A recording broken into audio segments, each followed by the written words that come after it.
네, 반갑습니다. 오늘 이제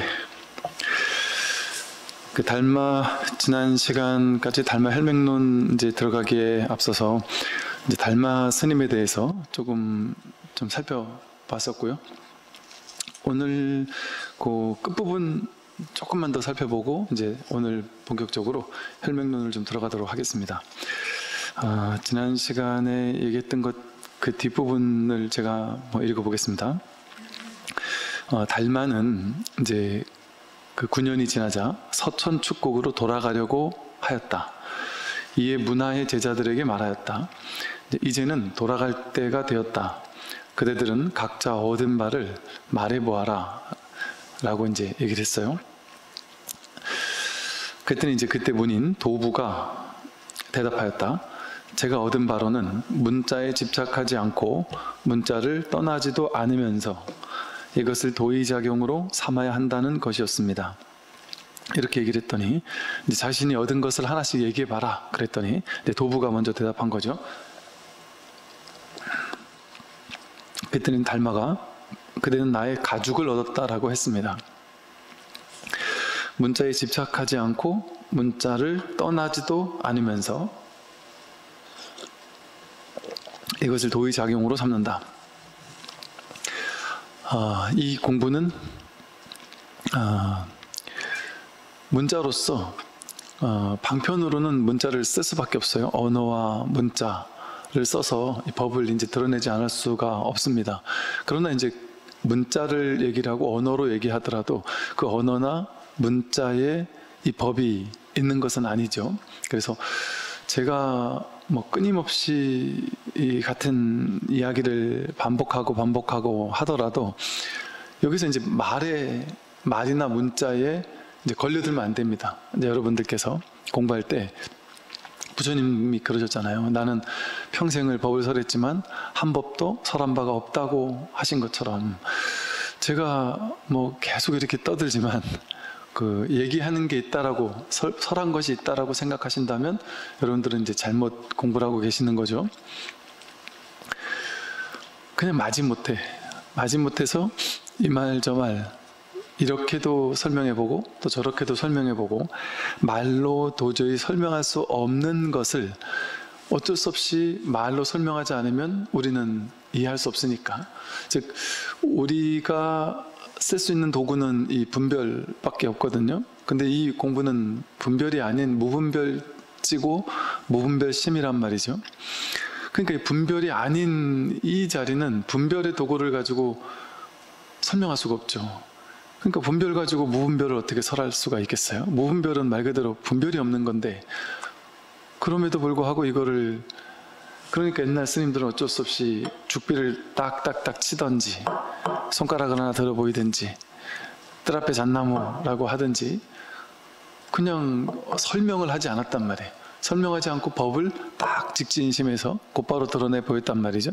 근데 이제 그렇게 하는 것은 좀 발심이 충분히 되어 있고 좀 공부 자세가 되어 있고 준비가 되어 있는 사람에게는 그 방편이 잘 먹힐 수도 있겠지만, 그렇지 않은 사람에게는 이게 너무 불친절한 방법이 될 수 있죠. 그래서 우리가 그동안 선을 너무 어렵게 생각했고 선은 우리 같은 근기 낮은 사람은 못하는 건가 보다, 이제 그렇게 우리가 생각하기 쉬웠습니다. 그 이유가 이건 말이 아닌데 말로 접근하니까 그러니까 제가 하는 말이 어찌 보면 모순투성이에요. 모순투성이. 부처님의 중도라는 말 자체가 모순이거든요. 중도라는 말이 금강경에서 말하듯이 하되 함이 없이 해야 되는 거예요. 열심히 해야 되죠. 이 공부를 해야 됩니다. 열심히 공부 안 하면 그냥 평생 중생 아니겠어요? 그러니까 발심을 해서 공부를 해야 돼요. 근데 공부하는 방법은 없어요. 그리고 하는데 또 하면 안 된단 말이에요. 그 하는 공부가 아니에요. 이게 이미 되어 있는 공부지, 완성되어 있는 것이지. 그래서 하면은 어긋나는 거예요. 하면은 어긋나는데 그러다 또 안 해도 안 된단 말이에요. 이게 중도예요. 중도. 우리 분별은 이렇게 해라 아니면 하지 마라 해가지고 갈지 말지를 명확하게 규정해 주거든요. 분별에서는. 그럼 가라 이러면 가면 되고 서라 이러면 쓰면 된단 말이에요. 열심히 해라 이러면 열심히 하면 거기에서 원하는 결과를 얻을 수 있단 말이죠. 근데 이 공부는 서울에서 서울로 가는 거거든요. 산 정상에 도착한 사람이 이미 내가 정상에 도착해 있다라는 사실을 깨닫는 공부예요.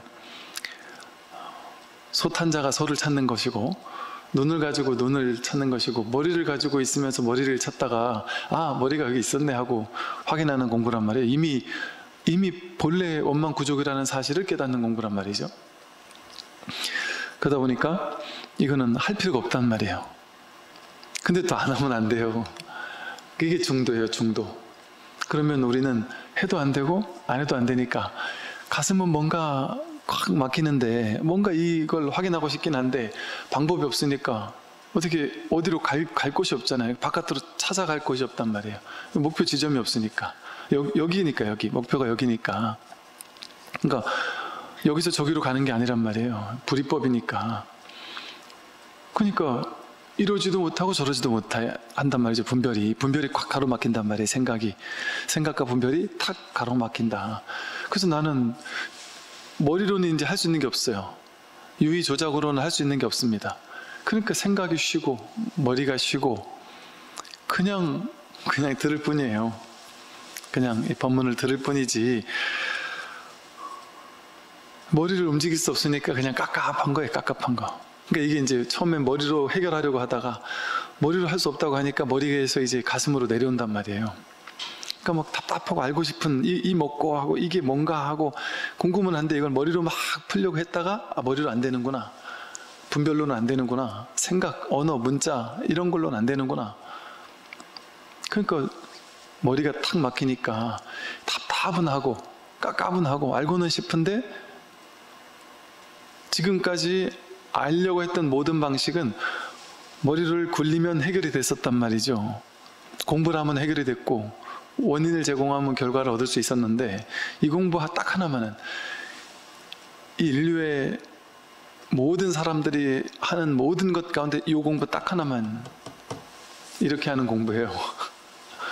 길 없는 길을 가는 공부고 이 중도라는 게 이제 아주 낯선 거예요. 그래서 우리 일반인들에게는 분별밖에 모르는 중생들에게는 이 중도의 공부가 무분별지로 가는 공부가 너무 낯선 거예요. 한 번도 가보지 않은 길이니까. 한 번도 해보지 않은 방식인 거죠.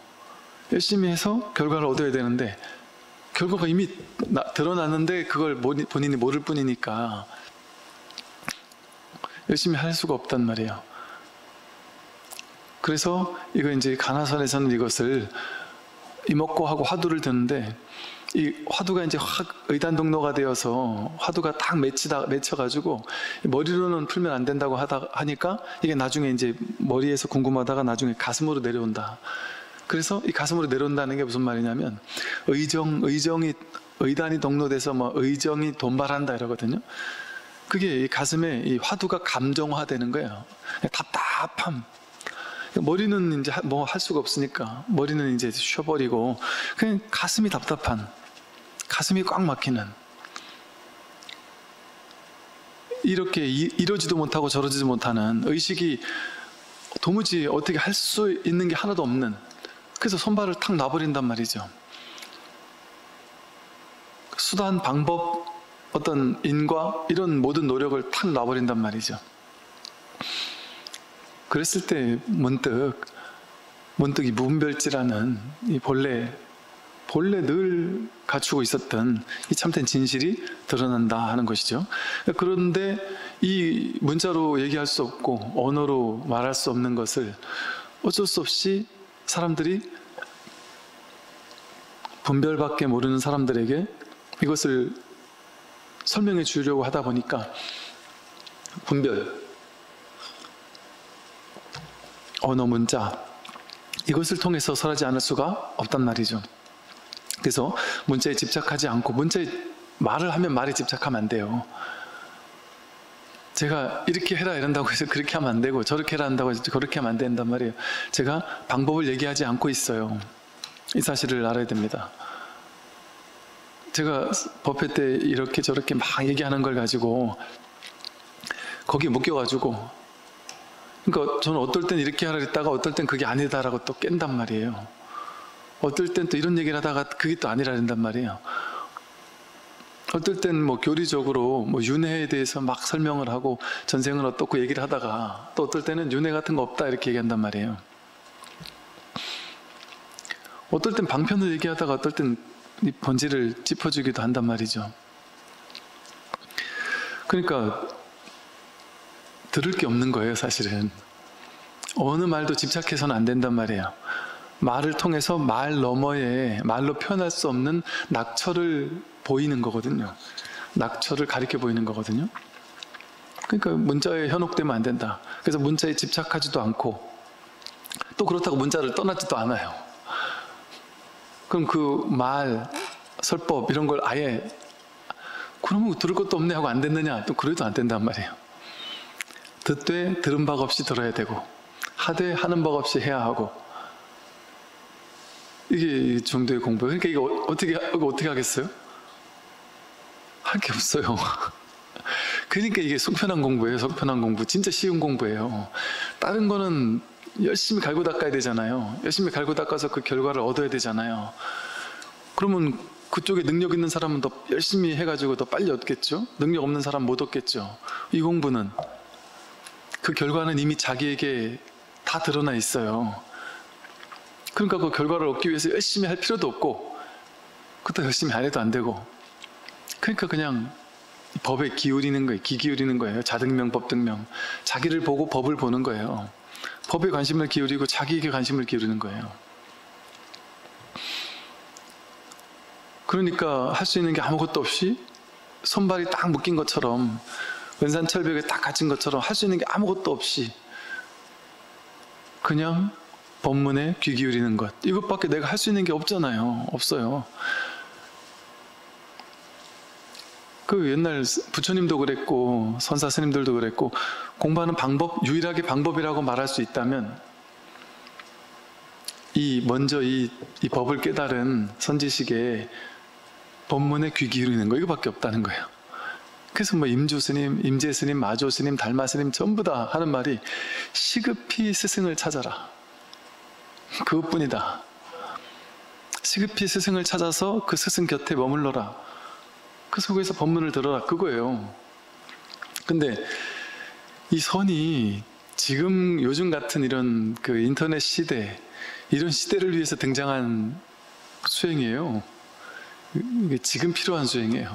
그 당시는 스승의 법문을 들어야 되는데 인터넷이 없다 보니까 찾아가서 출가를 했어야 된단 말이에요, 공부를 하려면.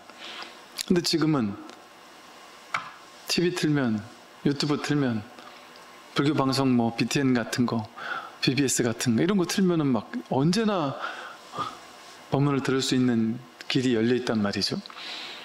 그러니까 지금 굳이 막 부처님 쫓아다니면서 출가하고 이럴 필요가 없는 시대에 너무나도 놀랍게 잘 태어난 거죠, 우리가.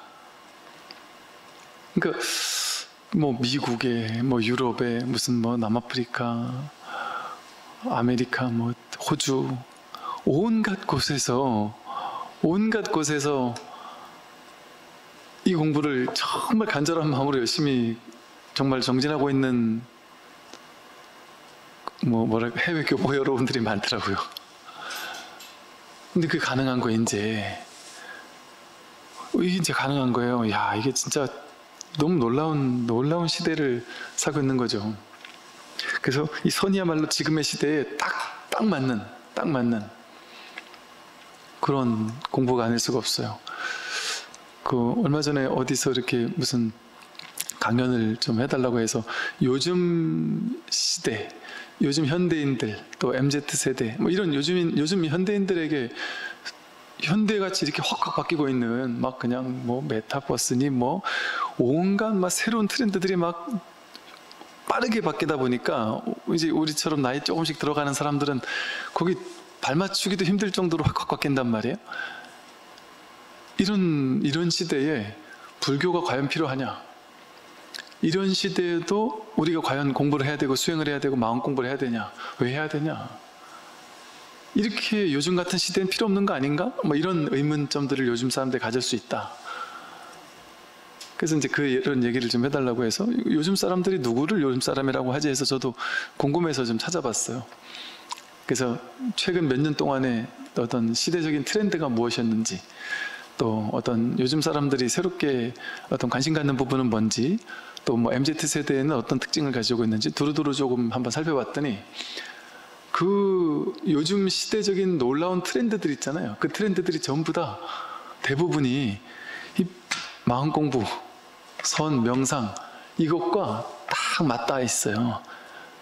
이 방향으로 이렇게 따라오고 있는 느낌인 거예요. 제가 옛날에 20년 전에 불교 환경 이제 대학원에서 공부를 했다 그랬잖아요.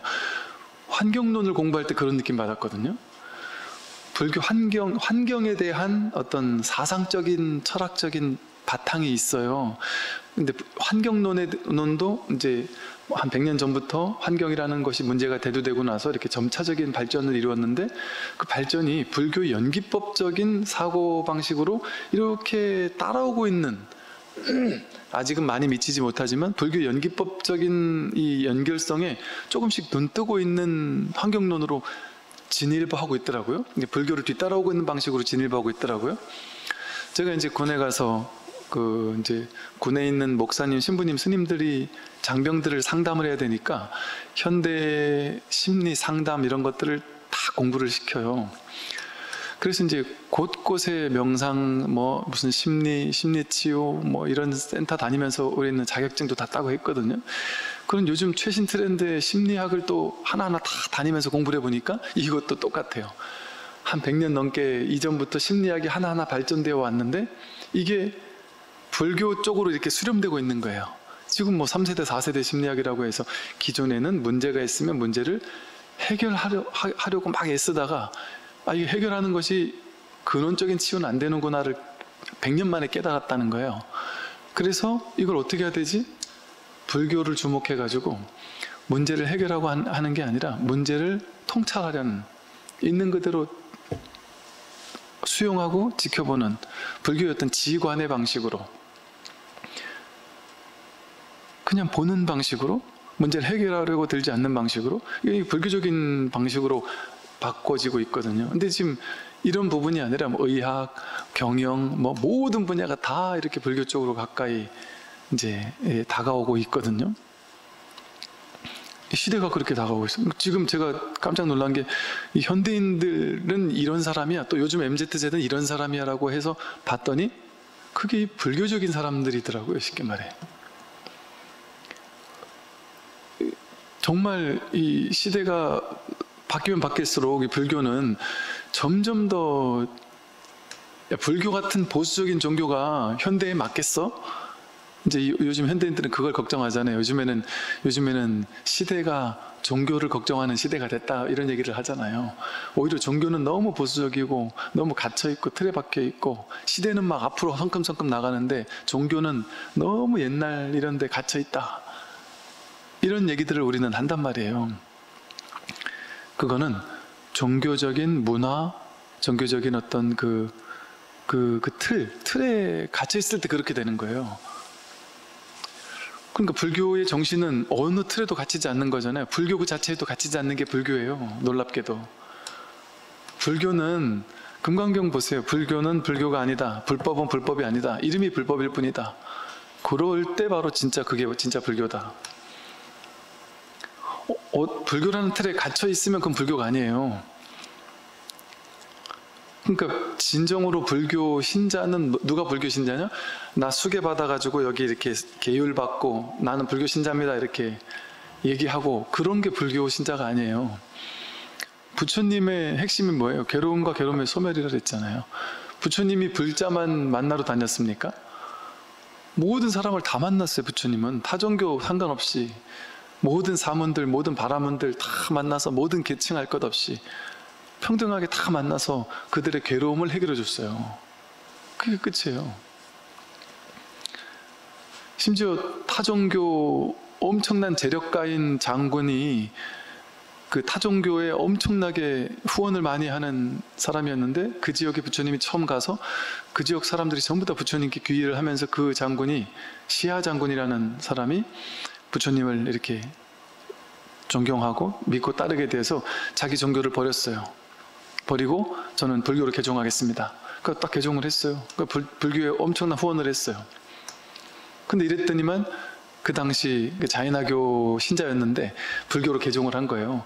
그랬더니 그 지역에 있는 자인화교 그 성직자들, 그러니까 사문들에게 엄청난 후원을 했단 말이에요, 시하 장군이. 그러니까 시하 장군이 불교로 넘어와 버리니까 자인화교 교세가 확 무너지는 거예요. 부처님이 시하 장군을 불러서 불교 교단에만 보시하지 말고 자인화교에도 전에 너가 자인화교를 열심히 믿었으면서 후원했던 것처럼 자인화교에도 똑같이 후원을 해주고 그 수행자들에게도 보시를 하고 공양을 해주십시오 하고 부탁을 하거든요. 왜? 불교는, 부처님은 불교라는 어떤 그 종교를 창시했다거나 이런 게 아니에요. 부처님의 본뜻은 괴로움과 괴로움의 소멸이에요. 불자들의 괴로움만 소멸해 줄게 이러시는 분이 불교 부처님일까요? 내가 기독교인이면 어떻고 천주교인이면 어떻고 종교가 없으면 어때요? 이슬람교를 믿으면 어때요? 괴롭다면 괴로움을 해결해 주는 게 이 불교의 목적이에요. 존재 이유이고 그게 부처님의 뜻이었고, 괴로움 소멸, 그게 전부예요. 내가 괴로움 소멸시켜 줄 테니까 너 불교로 개종해, 이런 얘기 안 한단 말이에요. 개종하면 하는 거고 뭐 말면 많은 거고. 그래서 그 괴로움과 괴로움의 소멸을 이 길, 이게 제일 중요한 거란 말이죠. 근데 아무리 세상이 바뀌고 현대화되고 한다래도 모든 사람의 목적은 뭐겠어요? 괴롭지 않는 거예요. 진정한 행복을 찾는 거거든요. 진정한 행복, 평화, 자유. 그리고 생사에서 벗어나는 거, 죽음이 두렵지 않은 거, 미래가 두렵지 않은 거. 왜냐하면 인간의 근원적인 괴로움은 두려움이거든요. 두려움. 미래가 막연히 두렵거든요. 누구나.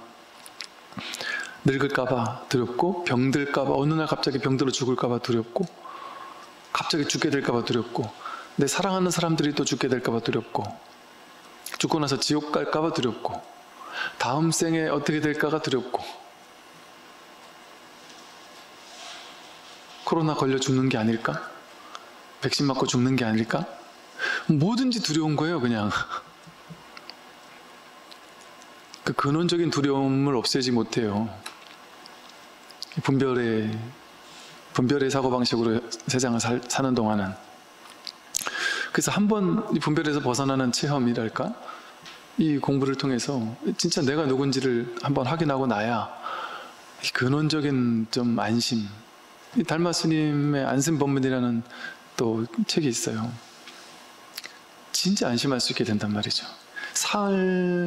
현실에서 부딪히는 모든 문제들하고는 여전히 막 싸우면서 열심히 살고 막 이럴 수 있어요. 그런데 이제 근원적인 안도감, 안심, 그게 우리 밑바탕에 다 깔려있단 말이에요. 죽는 게 상관없다면 얼마나 두려움이 없어지겠습니까?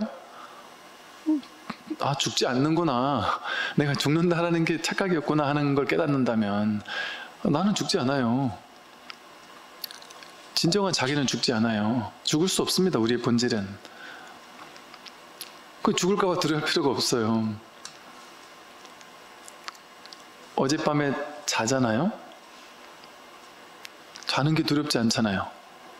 나 이제 작게 하고 잘 때 두려워하는 사람 아무도 없거든요. 자고 나도 꿈의 세계로 윤회하잖아요, 우리가.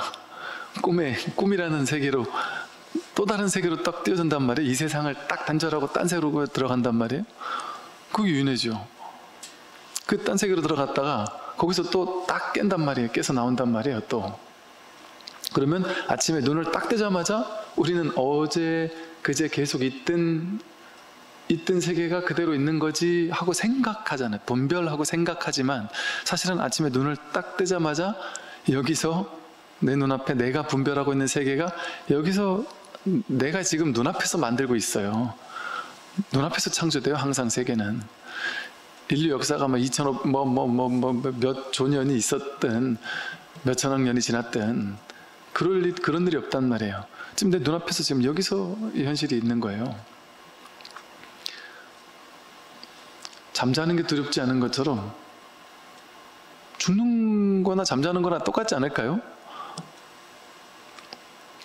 죽는 거나 잠자는 거나 뭐가 다르겠어요? 이 몸을 나라고 고집하고 있는 동안은 내가 죽는 게 내가 없어지는 것 같이 느껴지겠지만, 이 몸이 내가 아니고 느낌, 생각, 의지, 의식, 내 몸과 마음이 내가 아니구나라는 자각이 생긴다면 이거는 왔다 가는 거구나. 이건 왔다 가는 거구나. 여러분 성격 왔다 가잖아요. 느낌, 감정 왔다 가잖아요. 생각들 다 왔다 가잖아요. 가치관 다 왔다 가죠. 계속 변해 가잖아요. 몸도 왔다 가고, 몸도 건강했다 아프기도 하고, 젊었었다가 늙기도 하고. 옛날에 그 몸 지금 없거든요. 옛날에 그때 그 느낌, 감정, 성격 많이 다 바뀌었단 말이에요. 근데도 변하지 않고 그때도 나라고 하고 지금도 나라고 하는 이게 있단 말이에요. 그게 진짜 자기지. 모양도 없고 빛깔도 없지만 이렇게 아는 이놈이 진짜지. 이 몸과 마음이 진짜 내가 아니다.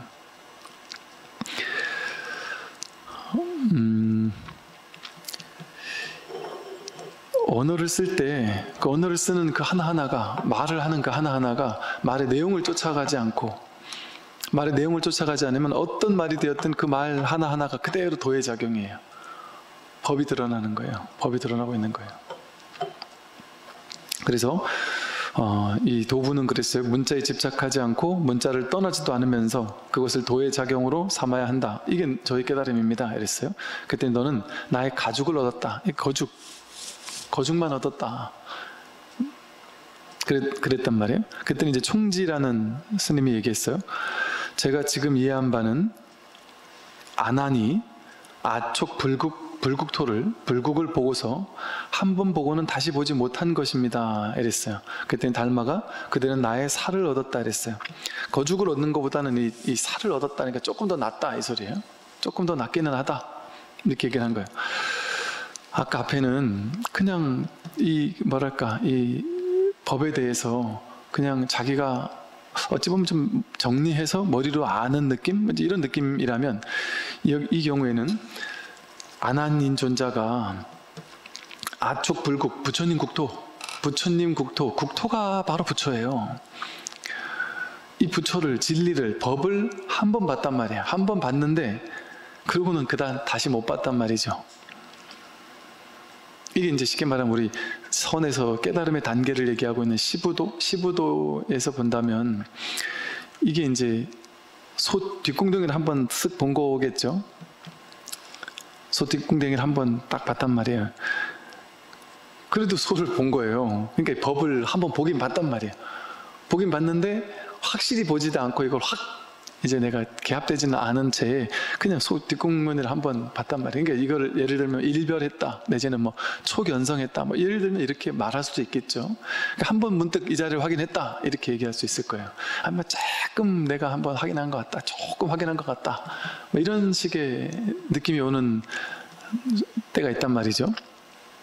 근데 그때가 시작인데 그때 이제 입문을 했기 때문에 그게 시작이라 이제부터가 공부 시작할 수 있는 사람인 거예요. 입문한 거예요. 견성은 대단한 거 아니에요. 견성은 도인 아니에요. 견성. 성철 스님도 맨날 그러시잖아요. 견성했다고 도인 아니다. 그래서 일부러 좀 무리수를 더 가시면서 뭐 몽중이려, 뭐 숙면이려, 무슨 그런 세 가지 이려가 되지 않으면 완전한 깨달음 아니니까 공부 더 해야 된다 이렇게 얘기하셨단 말이에요. 그게 내가 견성했다고 해서 섣부르게 내가 도인이라고 하는 상에 빠져가지고 도인 흉내 내면서 사는 스님들이 보셨겠죠. 그래서 아마 방편으로 그런 말씀 하지 않았을까 싶어요. 제 생각에는. 만약에 그게 방편이 아니라 그런 것을 진짜 해야지만 이거 깨달음이다라고 만약에 거기 갇혀 계셨다면 그분도 실수를 한 거죠, 이를테면. 근데 뭐 그 어른이 그렇게 실수하셨겠나? 그래서 그런 방편은 내가 이게 견성했다고 해서 도인이 아니에요. 해보면 알아요. 이게 도인이 아니라니까요. 이제 공부 시작할 수 있는, 조금 시작할 수 있는, 그래서 이제부터 공부가 재밌어지는 거예요, 사실은. 그런데 이런 경우가 있다니까. 이 총지처럼 아촉 불국을, 부처를, 진리를, 법을, 마음을 한 번 봤는데 다시는 보지 못해요.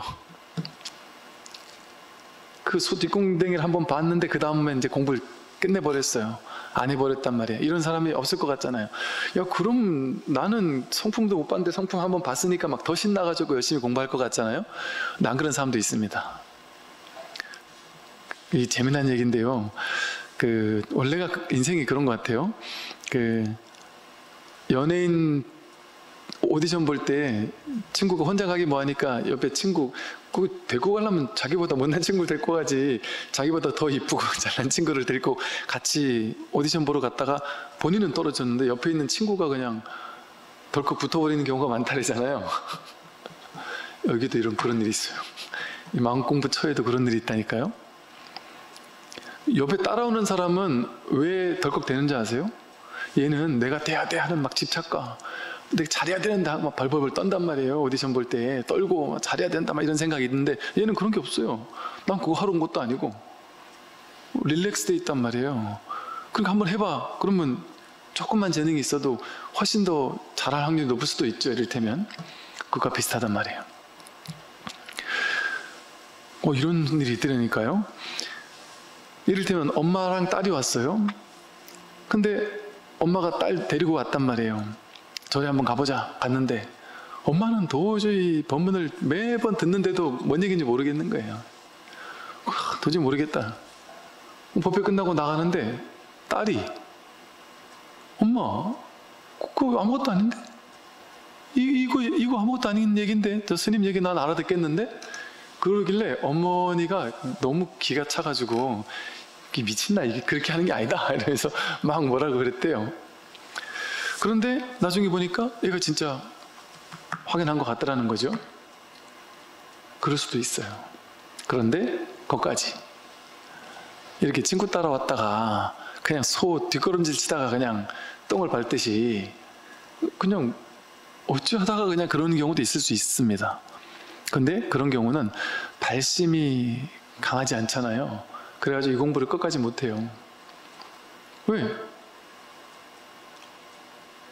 이 공부의 가치를 모르는 사람이 문득 이 자리를 확인하고 나도 이게 뭐야? 맨날 있는 거고 늘 쓰는 건데 이게 뭔 도야? 아무것도 아닌 것 같단 말이에요. 이 신심이 없단 말이에요. 신심이 이걸 언뜻 보면 너무 아무것도 아닌 것 같단 말이에요. 근데 이거는 보면 볼수록 이것뿐인 거예요. 이게 전부란 말이에요. 근데 그냥 너무 익숙한 거니까 아무것도 아닌 것 같으니까 이게 뭐야? 이게 무슨 공부야? 그러고 이제 더 이상 공부를 안 할 확률이 높단 말이야. 근데 여러분들 느끼기에는 신기하죠. 그럴 수 있을까? 이 자리를 확인하면 더 열심히 할 것 같은데 싶죠? 아닌 경우가 훨씬 많습니다. 이 자리를 확인하고 나서 오죽했으면 어떤 선지식은 그런 얘기를 해요. 나 이제 더 이상 이 중생들에게 더 이상 법을 설하지 않으리라. 그럼 너무 오랫동안 실망을 한 분들이 계시더라니까요. 왜 그러시냐고 여쭤봤더니 의외로 사람들은 이 공부에 관심 있는 척은 하는데 그래가지고 한 1년 아니면 6개월 바짝 관심 한번 두는 건 누구나 하는데 한번 바짝 관심 뒀다가도 하다가 나가 떨어지거나 아니면 이 자리를 확인하고 나서 더 이상 공부 안 하거나 그런 사람들이 태반이라는 거예요. 그래서 난 사람을 믿지 않는다. 그래서 진짜 공부할 사람 소수 몇몇 사람이라도 좋으니 진짜 끝끝내 공부해 마칠 사람 난 그런 사람을 만나고 싶다 이런 얘기를 하는 분들이 있다니까요. 왜 그런 사람이 오주가 없었으면 왜 그렇겠어요? 우리가 이 공부에 관심이 있을 때는 막 관심 있어 열심히 하는데 이제 세상의 일이 재밌을 때가 있단 말이에요. 내가 하는 일이 갑자기 막 승승장구하고 막 좀만 더 하면 막 진급도 할 것 같고 돈도 엄청 벌 것 같고 뭔가 막 세상에 화려한 즐거운 진귀한 일들이 벌어지면 거기 또 훅 빨려 들어간단 말이에요. 한 몇 년 빨려 들어가다가 거기서 막 신나게 돈도 벌고 막 열심히 재밌게 놀다가 공부는 내팽개치고 놀다가 나중에 이제 괴로워서 죽을 것 같으면 그때 가서 이제 다시 찾아오는 거예요. 한 5년 있다가. 그것도 나쁘지 않아요. 부처님 때도 그런 사람 많이 있었어요. 부처님 때 내가 공부해야지 해가지고 출가했다가 야 이건 내 길이 아닌갑다. 집에 있는 아내가 보고 싶다. 그래서 이제 다 환속해 나갔다가 또 집에서 살다가 이건 또 아니다. 다시 출가했다가 또 살다 보니 너무 힘드니까 이것도 아니다. 또 나갔다가 이거 7번을 했다가 8번째 출가해가지고 그때 아랑가를 증득한 제자도 있어요. 그 부처님도 인내심도 대단하시지 7번을 왔다 갔다 해도 오면 한결같이 오라 비고요. 받아준단 말이에요. 불교는 왔다 갔다 하는 거 뭐라고 안 그래요. 그래서 출가할까 말까 고민하는 분들이 있으면 그럼 해보라고. 재미삼아 해보라고. 놀이삼아 해보라고. 그렇게 마음이 있는데 이걸 해보고 싶을 때 안 해보면 그것도 병나니까. 그런데 한 번 결정하면 신중히 결정해야지. 내 인생에 달린 거고 한 번 들어가면 죽어도 못 나올 건데 내가 신중히 결정해야지. 이런 생각을 하더라고요. 그럴 필요 없다. 출가 그렇게까지 절대 할 필요 없다. 출가해서 갔다가 아니면 나오면 된다. 간단하다. 뭐 죽을 때까지 안 나오겠다 이런 생각을 하고 들어가나 가가지고도 어떻게 바뀔지 내일 일을 알 수가 없는데 사람이 그런 마음이라면 가볍게 출가할 수 있겠는데요? 그렇게 출가하면 된다.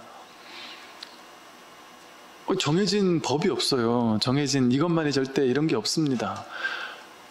저 어릴 때부터요 전 진짜 그런 거에 너무 이렇게 좀 뭐랄까 세상에 당해봤달까? 어느 불교단체 갔는데 이 불교단체만 최고이고 이거에서 벗어나면 너는 큰일 날 사람인 것처럼 모두가 거기에 완전 쇠뇌가 돼가지고 그 단체에 완전 빠져가지고 이것만이 절대 진실이고 이 단체에서 벗어나면 큰일 날 것처럼 모두가 그 단체 소속된 모든 사람이 그렇게 생각하고 믿고 있었는데 제가 나올 때 엄청 욕을 먹고 나왔거든요. 세상에 그런 게 너무 많지 않나요? 여러분 어느 종교도 그렇고 어느 단체도 그렇고 네가 여기 나가면 제대로 되나 보자. 심지어 남편이 아내를 이런 분도 계셔요. 남편이 아내를 내 손찌검하고 맨날 때리고 막 굿하고 욕하고 맨날 이러면서 몇십 년을 살아오신 거예요. 근데 이 보살님이 그냥 그러고 살아야 되는 줄 알고 남편이 쇠뇌를 시켰대요. 요즘 말로 가스라이팅을 시킨 거예요. 너는 내가 나쯤 되니까 너를 먹여 살려주는 거지 너 내 손에서 벗어나면 너는 어디 가서 밥도 못 먹고 당장 굶어 죽어. 그걸 계속 세뇌시켰고 본인 스스로도 밖에 나가 일해보고 돈 벌어본 적이 없으니까 나는 나가면 죽겠지 이렇게 생각해서 단 한 번도 맞으면서도 그냥 옆에 살 수밖에 없었다는 거예요. 근데 이분이 이 법을 공부하다가 이 자리를 확인을 했어요. 그러나 때는 너무 막 자신만만해지고 너무 막 자유로워진 거예요. 그러니까 이혼은 해도 되고 안 해도 되는 거네. 이 남자랑 살아도 되고 안 살아도 되는 거네. 그 자신감이 생기는 거예요. 그런다고 바로 이혼하려고 한 게 아니에요. 상관없네. 나는 무엇을 선택해도 되는 사람이네. 나는 어디에 매여도 되지만 매일 필요가 없는 사람이었네. 자유로운 사람이었네. 나는 어디에도 본래부터 내가 구속되지 않았네 하는 걸 깨달았어요. 그래서 남편한테 당당하게 할 말 다 하고 그동안 내가 당신 잘못한 거는 얘기하고 한 번 더 당신이 손찌검 했다가는 내가 나간다. 똑바로 해라. 내가 안 믿으려면 마음대로 해라. 마음대로 해라. 나 너무 당당하게 나가니까 이제 이 거사님들도 나이가 또 이제 한참 드시니까 이 옛날 같은 그 셈이 사라지나 봐요. 이렇게 꺾일 때쯤이었나 봐요. 그때가. 이 보살님이 갑자기 당당해지니까 이 거사님이 이제는 쫄아가지고 아니 그게 아니고 그러면서 오히려 사이가 좋아졌어요. 나중에는 이혼할 필요가 없어졌단 말이지. 이제는 어느 단체, 어느 종교, 어느 사상, 어느 철학, 어디에도 여러분은 속하지 않아도 돼요. 속해도 되고, 속할 때는 속하되 속함 없이 속하면 되는 거예요. 언제든 나올 수 있을 때. 왜? 우리 본성 자체가 어디도 구속되지 않았거든요. 근데 내가 생각으로 거기 구속돼가지고 그거 아니면 죽는 줄 아는 거예요. 거기서 나오면 큰일 나는 줄 아는 거예요. 직장인들은 평생 그거밖에 안 해봤으니까 그 직장에서 나오면 큰일 나는 줄 아는단 말이에요. 그런 거 없습니다. 원래 본래가 자유로운 거예요. 어떤 틀도 나를 가둘 수가 없어요. 자기 생각이 자기를 가두는 거예요, 사실은. 그러니까 그 남편이 나를 가뒀던 게 아니라 내 스스로 내 생각이 그 틀을 못 깼던 거예요.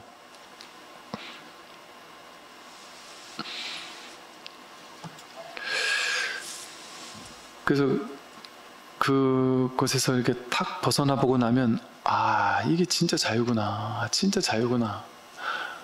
진짜 자유를 깨닫게 돼요. 진짜 자유로워야 되는 거예요. 모든 것으로부터의 자유. 모든 것으로부터의 자유. 이게 진짜 자유예요. 그래서 이제 이렇게 한 번 본성을 확인했어도 그거 계속해서 공부하는 사람이 많지가 않아요. 그래서 이게 정진 바람에 끊임없이 내가 천천히 가더라도, 여러분도 부디 내가 단박에 한 몇 달 안에 이거 공부 끝내버리고 나 이제 자유롭게 내가 열심히 살 겁니다, 그렇게 생각하시지 말고, 내가 더뎌 가도 좋으니, 천천히 가도 좋으니, 내가 이 한평생, 왜 이 공부가 제일 중요하니까, 이건 내 인생이니까, 자기를 깨닫는 공부니까.